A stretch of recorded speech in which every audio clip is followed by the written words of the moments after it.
రాత్రి 8 గంటలు కావస్తోంది. మల్లెపూడి గ్రామమంతా దీపాలతో కళకళలాడుతుంటే పరమేశం ఇంట్లో మాత్రం చిన్న కిరోసిన్ దీపం కూడా వెలగడం లేదు. పరమేశం అరుగుమీద కూర్చుని తన పాత సంచిలో ఉన్న చిల్లర నాణేలను లెక్కిస్తున్నాడు. 1, 2, 3. ఈ నెల పప్పుల మీద 2 రూపాయలు తక్కువ ఖర్చు పెట్టాను. అబ్బా, ఈ తృప్తి 1,00,00,000 రూపాయలిచ్చినా రాదు. పార్వతీ! ఓ పార్వతీ! వంటగదిలో నుంచి అసహనంగా, ఏమండి, ఏమైంది అలా అరుస్తున్నారు? ఆ లోపల దీపమెందుకు వెలిగించావు? గోడమీద పడే చంద్రుడి వెలుతురు చాలదా నీకు? చంద్రుడి వెళ్తురా? ఏమండి, మనం అడవిలో లేము, ఊర్లో ఉన్నాం. చీకట్లో ఏ గిన్నె ఎక్కడుందో తెలియడం లేదు. మొన్నటిలాగా ఉప్పు అనుకుని పంచదార వేస్తే అప్పుడు తెలుస్తుంది మీకు. అదంతా నీ బద్ధకం పార్వతీ. కళ్ళు మూసుకుని కూడా వంట చేయగలగాలి. ఆ నూనె చుక్క కూడా లక్ష్మీదేవితో సమానం. దాన్ని అలా తగలబెట్టేస్తుంటే నా గుండె తరుక్కుపోతుంది. ఆర్పే, వెంటనే ఆర్పే. మీ పిస్నార్తనానికి ఒక హద్దు ఉండాలి. ఊర్లో అందరూ మిమ్మల్ని చూసి నవ్వుకుంటున్నారు. ఆ పెద్దయ్య గారబాయి మొన్న ఏమన్నాడో తెలుసా?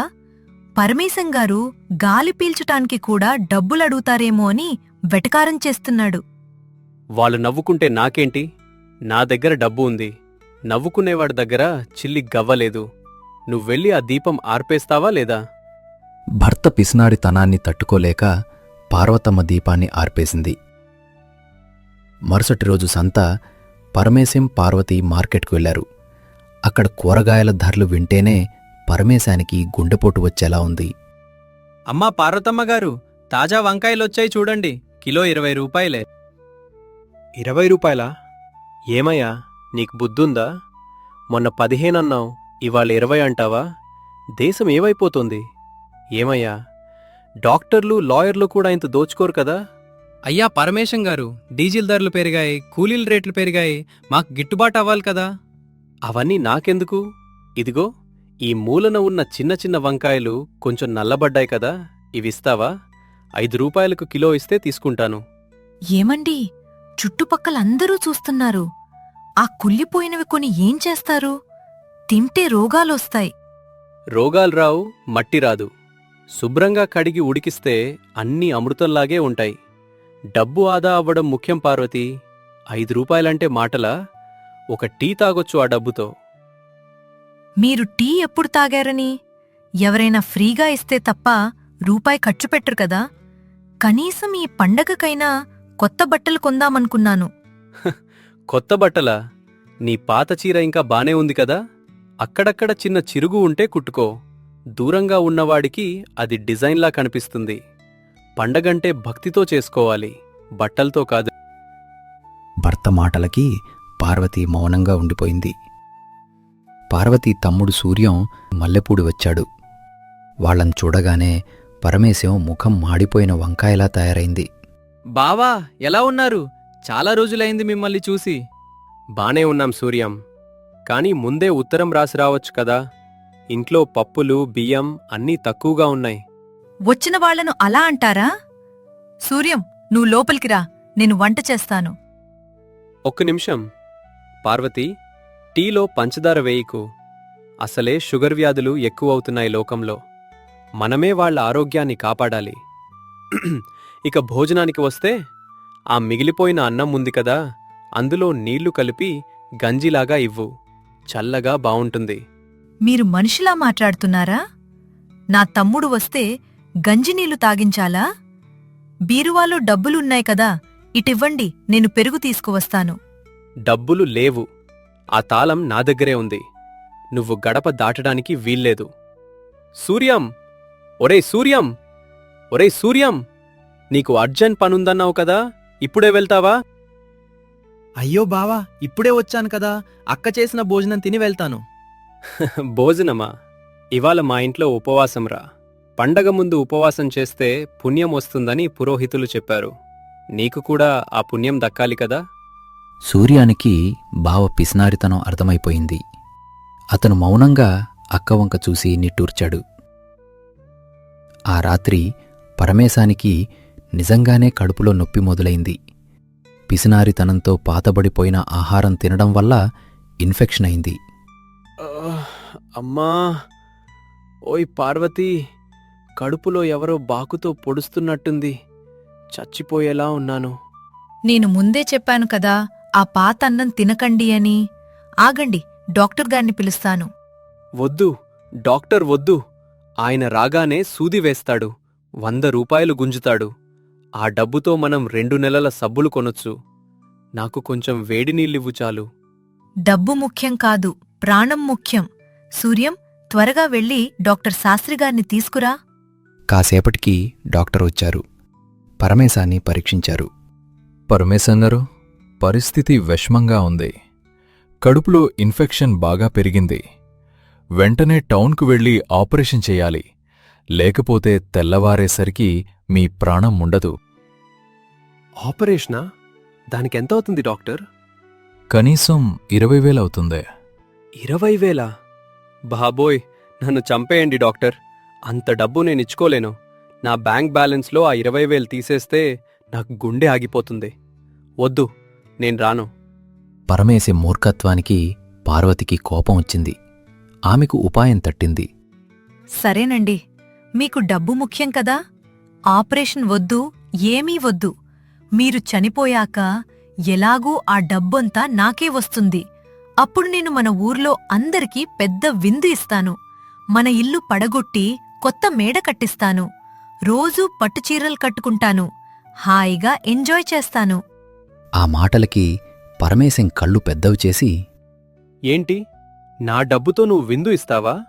కొత్త మేడ కట్టిస్తావా? నా కష్టార్జితమంతా పట్టుచీరలకే పోతుందా? మరి ఇంకేం చేస్తానండి? మీరు పోయాక నేను కూడా మీలాగే పిస్నార్లా ఉండాలా? హాయిగా ఖర్చు పెడతాను. మీరు వెళ్తూ వెళ్తూ ఆ బీరువా తాళం చెవి ఎక్కడుందో చెబితే చాలు. ఓయ్, ఆపండి, ఆపండి! నా డబ్బు నా కళ్ళ ముందే నువ్వు తగలేస్తుంటే నేను ఊరుకుంటానా? వద్దు, నేను చావను. సూర్యం, త్వరగా బండి తీసుకురా. నేను ఆపరేషన్ చేయించుకుంటాను. నా డబ్బు నేను ఖర్చు పెడితేనే నాకు తృప్తి. నీకు 1 రూపాయి కూడా దక్కనివ్వను. పరమేశాన్ని పట్టణంలోని ఆసుపత్రికి తరలించారు. అక్కడ అతను ఒక జనరల్ వార్డులో ఉన్నాడు. అతని పక్క బెడ్ మీద ఒక ముసలాయనున్నాడు. అతని చుట్టూ మనుమలు మనుమరాళ్ళు ఉండి ఎంతో ప్రేమగా చూసుకుంటున్నారు. ఏమయ్యా, నీకింతమంది సేవ చేస్తున్నారే, నీ దగ్గర కోట్లున్నాయా ఏంటి? డబ్బు ఏముంది బాబూ, ఈ చేత్తో వస్తుంది, ఆ చేత్తో పోతుంది. కాని నేను బ్రతికినంతకాలం నా పిల్లలను, నా చుట్టూ ఉన్నవాళ్లను ప్రేమగా చూసుకున్నాను. అందుకే ఇవాళ నేను మంచం మీద ఉంటే వాళ్ళు నాకోసం కన్నీళ్లు పెడుతున్నారు. మీకెవర్లేరా? పరమేశ మౌనంగా ఉండిపోయాడు. తన దగ్గర డబ్బు ఉంది కాని ఆపరేషన్కి వెళ్తానంటే కన్నీళ్లు పెట్టుకోవడానికి సూర్యం తప్ప ఎవరూ లేరు. తన భార్య కూడా తన మూర్ఖత్వానికి విసిగిపోయింది. నేను సంపాదించిన ఈ లక్షల రూపాయలు ఇవాళ నాకేమిస్తున్నాయి? నేను చనిపోతే నా శవం మీద కూడా పాత బట్టలే వేస్తారేమో అన్న భయం తప్ప 4 మనుషులు వస్తారన్న నమ్మకం లేదు. ఆపరేషన్ సక్సెస్ అయింది. పరమేశం కోలుకుంటున్నాడు. అదే సమయంలో ఆసుపత్రి కారిడార్లో ఒక గొడవ వినిపించింది. ఒక పేదరాలు తన బిడ్డకు మందుల కోసం డబ్బుల్లేక ఏడుస్తోంది. అయ్యా, పుణ్యం ఉంటుంది. నా బాబు ప్రాణం కాపాడండి. కేవలం 500 రూపాయలకే మందులు రావు అంటున్నారు. పరమేశం దీన్ని గమనించాడు. అతని జేబులో 500 నోటు ఉంది. అతను దాన్ని గట్టిగా పట్టుకున్నాడు. అతని పిసినారి మనసు, వద్దు, 500 వారం రోజులు భోజనం అని చెబుతోంది. కాని అతని ఆత్మ మాత్రం, ఇవాళ నువ్వు బ్రతికావు, ఆ పిల్లాడు కూడా బ్రతకాలి అని అంటోంది. సూర్యం, ఇట్రా. ఏంటి బావా, మళ్ళీ నొప్పొస్తుందా?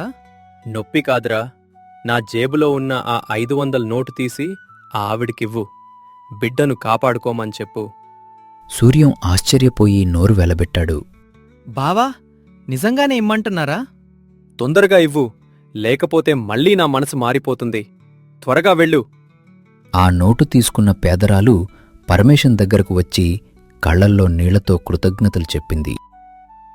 అయ్యా, మీరు దేవుడిలా ఆదుకున్నారు. మీరు 100 ఏళ్లు చల్లగా ఉండాలి. అని అతని కాళ్లకు దండం పెట్టింది. ఆ క్షణం పరమేశానికి కలిగిన ఆనందం తను 1,00,000 రూపాయలు ఫిక్సెడ్ డిపాజిట్ చేసినప్పుడు కూడా కలగలేదు. పరమేశ డిశ్చార్జ్ అయ్యి ఇంటికొచ్చాడు. ఊర్లోకి రాగానే అతను పార్వతికి ఒక షాక్ ఇచ్చాడు. పార్వతి, మనం ఇంటికి వెళ్ళేటప్పుడు అంగళ్ళలోకి వెళ్దాం పదా? ఎందుకు? మళ్ళీ కులిన కూరగాయలు బేరమాట్టానికా? కాదు, నీకు ఒక పట్టుచీర, సూర్యానికి కొత్త బట్టలు, ఇంకా చుట్టుపక్కల వాళ్ళకి పంచడానికి స్వీట్లు కొనాలి. ఏమండి, మీకేమైనా మతి భ్రమించిందా? ఆపరేషన్లో డాక్టర్ ఏమైనా తప్పు చేశారా? లేదు పార్వతి, డాక్టర్ నా కడుపులో గడ్డను తీసేస్తే ఆ భగవంతుడు నా మనసులో ఉన్న పిసినారితనమనే గడ్డను తీసేశాడు. చావు అంచుల్లోకి వెళ్ళినప్పుడు అర్థమైంది, ఈ డబ్బు మనం తినడానికి, నలుగురికి పెట్టడానికి తప్ప దాచుకోవటానికి కాదని. ఇంటికి వెళ్ళాక పరమేశ తన చేతులతోనే దీపాలు వెలిగించాడు. చీకటిగా ఉండే ఆ ఇల్లు ఇప్పుడు కాంతితో నిండిపోయింది. సూర్యం, ఇవాళ మన ఇంట్లో ఉపవాసం లేదురా. పార్వతి, మంచి భోజనం తయారుచేయి. కోడి మాంసం తీసుకురావాలా లేక ఇంకేం కావాలి? బావా, మీరు నిజంగా మారిపోయారు. ఇది మాకు గొప్ప పండుగ. అవును సూర్యం, ఇన్నాళ్ళు నేను డబ్బును ప్రేమించాను, మనుషులను అసహ్యించుకున్నాను. ఇప్పుడు మనుషులను ప్రేమిస్తాను, డబ్బును అవసరానికి వాడుకుంటాను. ఆ రాత్రి పార్వతి ఎంతో ఇష్టంగా వంట చేసింది.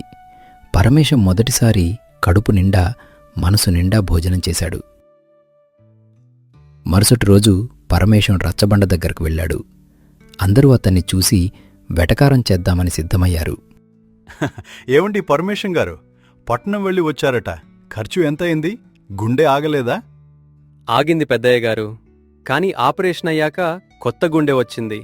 ఇదిగో అందరికీ స్వీట్లు తీసుకువచ్చాను, తీసుకోండి. అందరూ ఆశ్చర్యపోయారు. పిస్నారి పరమేశం స్వీట్లు పంచడం అనేది మల్లెపూడి చరిత్రలో ఎప్పుడూ జరగలేదు. అయ్యా, మీకేమైంది? మీరు పరమేశం గారేనా లేక ఇంకెవరైనా దెయ్యం పట్టిందా? దెయ్యం వదిలింది బాబూ. లోభత్వం అనే దెయ్యం ఇన్నాళ్ళు నామీద ఉండేది. ఇప్పుడు నేను మనిషినయ్యాను. ఇకపై మన ఊరి బడికి సున్నం వేయించే బాధ్యత నాది.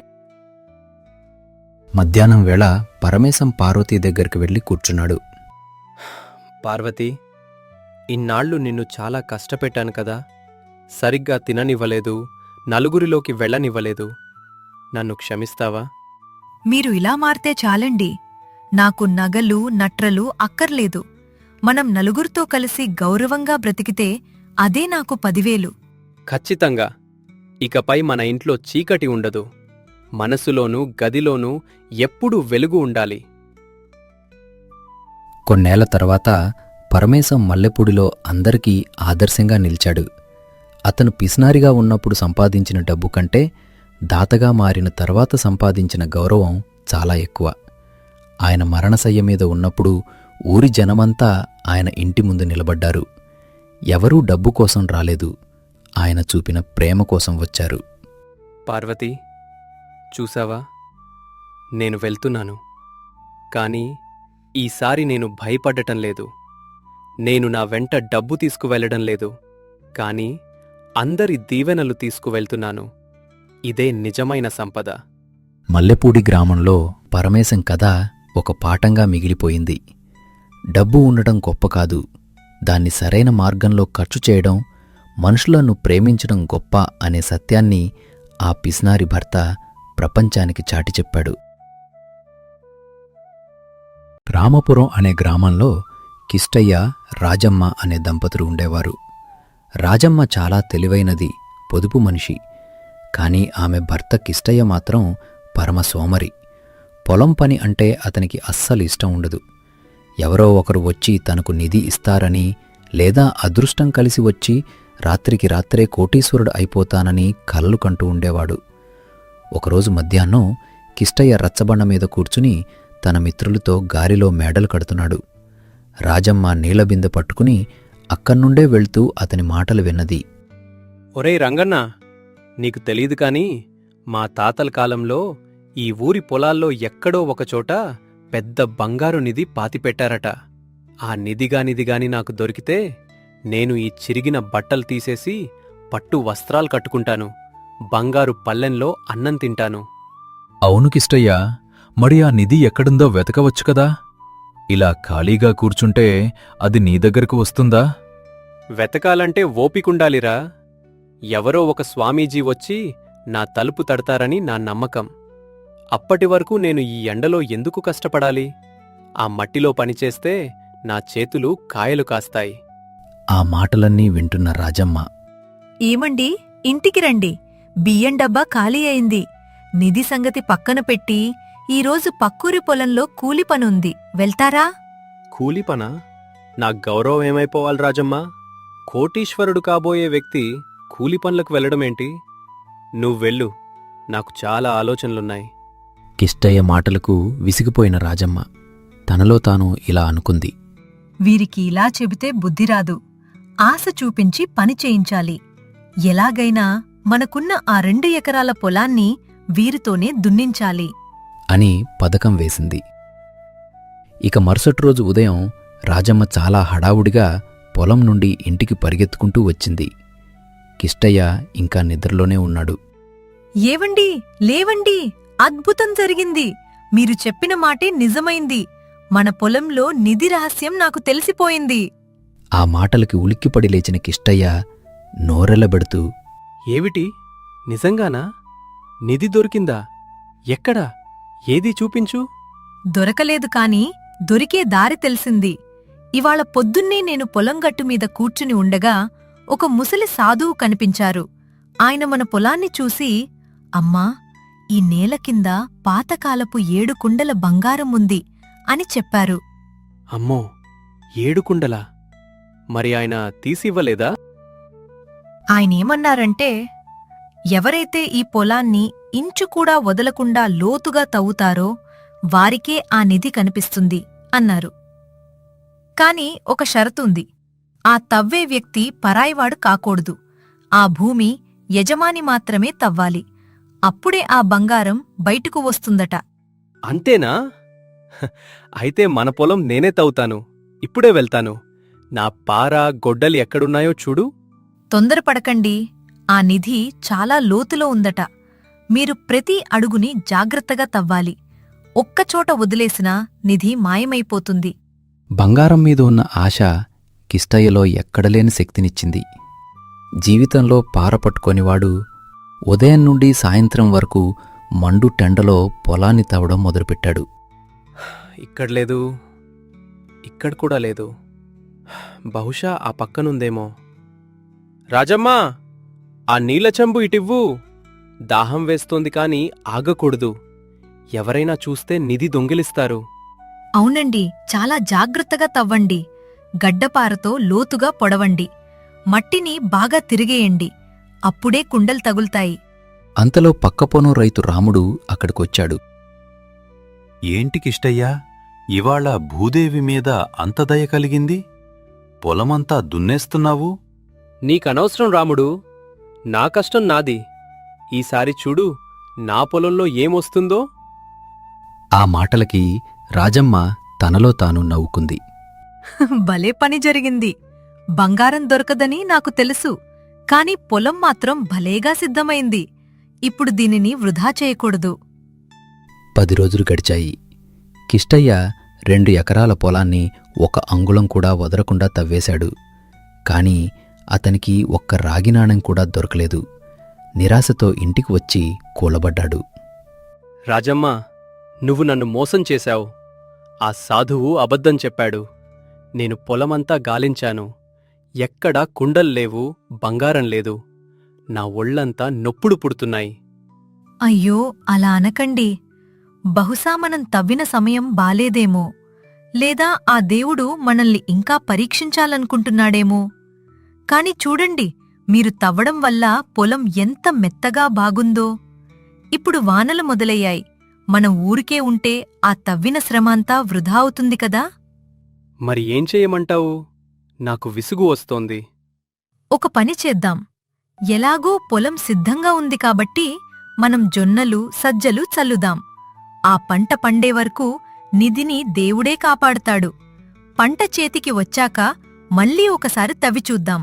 అప్పుడు నిధి దొరకడం ఖాయం. అంటే మళ్ళీ పని చేయాలా? సరే, పంట కోసేటప్పుడు ఎలాగో మళ్ళీ తవ్వాలి కదా, అప్పుడు చూద్దాం. రాజమ్మ తెలివిగా విత్తనాడు కొని తెచ్చింది. కిష్టయ్య తన శ్రమను వృధా చేసుకోలేక పనులన్నీ తనే చూసుకున్నాడు. ఆ సంవత్సరం వర్షాలు బాగా పడ్డాయి. పొలమంతా పచ్చటి పంటతో కళకళ్లాడుతోంది. రాజమ్మ, చూడు, మన జొన్న కంకులు ఎంత లావుగా ఉన్నాయో. ఊర్లో ఎవరి పొలం కూడా మనంత బాగులేదు. చూసారండి, మీరు పొలాన్ని లోతుగా తవ్వబట్టే కదా ఈ పంట ఇలా పండింది. ఇది బంగారం కాదా చెప్పండి? ఆ నిధి కూడా ఇంతకంటే ఎక్కువ సుఖాన్నివ్వదు. నిజమే, కాని ఆ 7 కుండల బంగారం దొరికితే ఇంకా బావుండేది. ఈ పంట కోసాక మళ్ళీ ఒకసారి ప్రయత్నిద్దాం. తప్పకుండా ఈ పంటను బజార్లో అమ్మితే వచ్చే డబ్బుతో మనం ఇంకా మంచి పనిముట్లు కొందాం. అప్పుడు తవ్వడం సులభమవుతుంది. పంట కోతకు వచ్చింది. రాజమ్మ కిష్టయ్య కలిసి ధాన్యాన్ని బజార్లో అమ్మారు. కిష్టయ్య చేతిలో వేల రూపాయలున్నాయి. అతని కళ్లలో మునుపెన్నడూ లేని మెరుపు కనిపించింది. రాజమ్మ, ఇదిగో 10,000 రూపాయలు. నా జీవితంలో ఇంత డబ్బు నేను ఒక్కసారి కూడా చూడలేదు. ఇది నిజంగా నా కష్టార్జితమేనా? అవునండి. ఇప్పుడు చెప్పండి, నిధి ఎక్కడుంది? ఆ మట్టిలో ఉందా లేక మీ శ్రమలో ఉందా? అని అన్నది. కిష్టయ్య నిట్టూరుస్తూ, ఏంటో రాజమ్మ, నాకు అర్థం కావడం లేదు. ఆ సాధువు చెప్పిన నిధి ఎప్పుడు దొరుకుతుంది? కిష్టయ్య పెంచుకున్న నమ్మకాన్ని చూసిన రాజమ్మ ఇక తన భర్తకి నిజం చెప్పాలని నిర్ణయించుకుంది. నిజం చెప్పాలంటే ఆ సాధువు ఎవరూ లేరు. మీకు పనిమీద ఆశ కలగడానికి నేనే ఆ కథ అల్లాను. మీ దగ్గర ఉన్న ఈ 10,000 రూపాయలే ఆ సాధువు చెప్పిన 7 కుండల బంగారం. మీరు తవ్వడం వల్ల నేలతల్లి తన నిధిని పంట రూపంలో ఇచ్చింది. మీరు సోమరిగా ఉంటే ఈ డబ్బు వచ్చేదా? భార్య మాటల్లోని ఆంతర్యాన్ని గ్రహించిన కిష్టయ్య, రాజమ్మ, నువ్వు నా కళ్ళు తెరిపించావు. నిధి కోసం నేను గాలిలో మేడలు కట్టాను, కానీ నా చేతుల్లో ఉన్న శక్తిని గుర్తించలేదు. ఈ డబ్బు చూస్తుంటే నాకు కలిగే సంతోషం ఎక్కడో దొరికే నిధి కంటే చాలా గొప్పది. ఇకపై నేను ఏ స్వామీజీ కోసం ఎదురుచూడను. నా పొలమే నా దేవాలయం, నా శ్రమే నా నిధి. చాలా మంచి మాట చెప్పారు. కష్టే ఫలి అని ఊరికే అనలేదు పెద్దలు. పద రాజమ్మ, వచ్చే ఏడాదికి ఇప్పుడే ఎరువును సిద్ధం చేసుకుందాం. మన ఊర్లోనే మనం గొప్ప రైతులం కావాలి. అలా రాజమ్మ తన తెలివితేటలతో ఒక సోమరి భర్తను ఒక గొప్ప శ్రామికుడిగా మార్చింది. వారి ఇల్లు సిరి సంపదలతో తులతూగింది. రామపురం గ్రామస్తులందరూ రాజమ్మ తెలివిని మెచ్చుకున్నారు. సోమరితనం మనిషిని దారిద్ర్యంలోకి నెడుతుంది, కాని కష్టం మనిషికి గౌరవాన్ని, సంపదనిస్తుంది. అదృష్టం ఎప్పుడూ ఆకాశం నుండి ఊడిపడదు, అది మన కష్టంలోనే దాగి ఉంటుంది. తెలివైన భార్య తన కుటుంబాన్ని సరైన మార్గంలో నడిపించి అభివృద్ధి చేయగలదు. రాజమ్మ కథ మనకు నేర్పే పాఠం ఏంటంటే, సమస్యను తిట్టడం కంటే దానిని తెలివిగా ఎలా పరిష్కరించాలో ఆలోచించాలి. కిష్టయ్య లాంటి వారికి ఆశ చూపించైనా సరే కష్టం విలువ తెలిసేలా చెయ్యాలి.